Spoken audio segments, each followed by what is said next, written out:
Bonjour à tous et bienvenue dans cette partie de la formation. Je vais vous parler de la communication client-serveur. Alors tout à l'heure, je vous ai parlé de Internet. Je vous ai dit que c'est un réseau de réseaux, voilà. Après, je vous ai parlé du web. Je vous ai dit que le web repose sur Internet. Et le web, c'est un système d'information sur lequel nous avons plusieurs pages web ou bien documents web.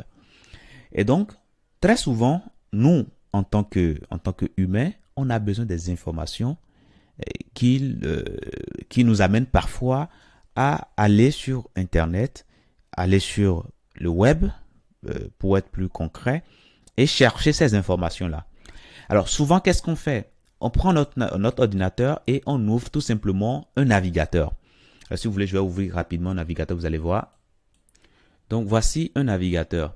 Alors, il en existe plusieurs, hein. Il y a Chrome, il y a Google Chrome, il y a Safari, il y a Opera, Internet Explorer.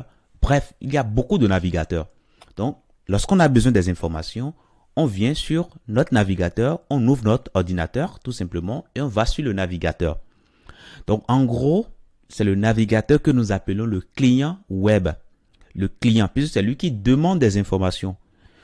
Voyez les choses comme si vous allez dans un bar, par exemple. Vous appelez le serveur, vous lui dites, j'ai besoin de cette boisson-là, ou bien j'ai besoin de cette nourriture-là. Le serveur, qu'est-ce que lui fait? Il va en cuisine.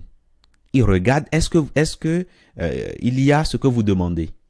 S'il y a ça, s'ils ont ça en stock, le serveur vous ramène cela. Et c'est pratiquement la même façon, c'est de cette même façon que ça se passe.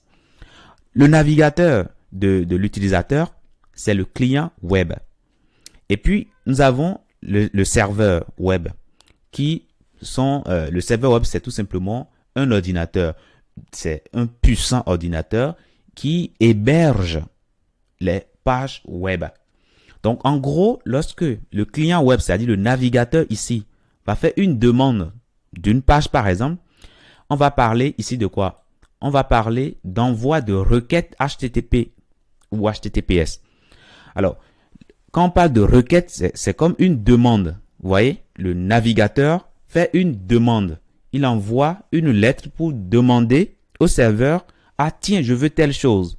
Et comme je vous l'ai dit, la communication sur le web n'est possible que grâce au protocole de communication HTTP ou HTTPS. Je vous avais dit que le HTTPS, c'est rien d'autre que le HTTP, mais en version sécurisée. C'est pourquoi il y a un S à la fin.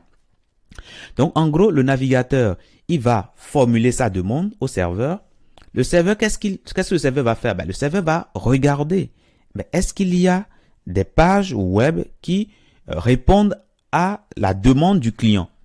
Si le serveur retrouve ces pages-là, le serveur retourne tout simplement la réponse au navigateur, c'est-à-dire au client web.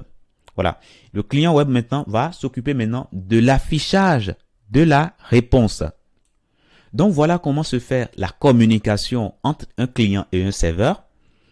Donc tout se base, le web est basé sur Internet. Donc s'il n'y a pas Internet, s'il n'y a pas la connexion Internet, malheureusement, on ne peut pas faire cette communication. À partir du moment que l'utilisateur a la connexion Internet, il fait une demande, le client regarde. Maintenant, si le serveur ne trouve pas la réponse, cela peut arriver. Donc, le serveur va toujours répondre dans tous les cas. Quand on lui demande quelque chose, il va toujours répondre. Soit il a la réponse, il retourne la réponse, ou bien il n'a pas de réponse, il ne trouve pas la réponse, et il retourne au client une réponse pour lui dire, tiens, je n'ai pas trouvé ce que tu m'as demandé. Alors, nous allons voir tout de suite ça sur un exemple. Je suppose que j'ouvre mon navigateur. Alors, vous pouvez ouvrir n'importe quel navigateur que vous avez sur votre ordinateur. Hein. Ça peut être Internet Explorer, ça peut être Google Chrome, etc. Ça peut être tout ce que vous avez comme navigateur. Ça peut être Opera, ok? Je suppose que je veux aller sur, Facebook, par exemple. Je viens dans mon navigateur ici, totalement en haut là. On appelle ceci la barre d'adresse. Donc, c'est ici que nous mettons l'adresse des pages web que nous cherchons ou bien des sites web que nous cherchons. Alors, comme on sait que l'adresse de Facebook, c'est Facebook. Je mets ça attention, facebook.com. On connaît ça. Vous voyez? Donc, on met l'adresse là et on fait entrer. Alors, qu'est-ce qui va se passer? Ben, notre navigateur va envoyer une requête au serveur qui héberge les données du site web de Facebook. Et ce serveur-là va répondre à notre navigateur et c'est la réponse du serveur que nous voyons comme ça en face de nous dans le navigateur. Vous voyez qu'il y a des informations, vous voyez, et on peut tout simplement cliquer sur accepter, etc. Vous voyez, on a une réponse en quelque sorte. Si on veut visiter par exemple le site web de YouTube par exemple, ben c'est la même chose. On part toujours du client et on formule la requête. Alors, je vais mettre alors youtube.com. Et lorsque je vais faire entrer, ben, mon navigateur va envoyer la requête et là, le serveur qui héberge les données du site web de YouTube ben, nous répond. Et là, voilà la réponse. Donc, voilà un peu comment se fait la communication entre le client et le serveur.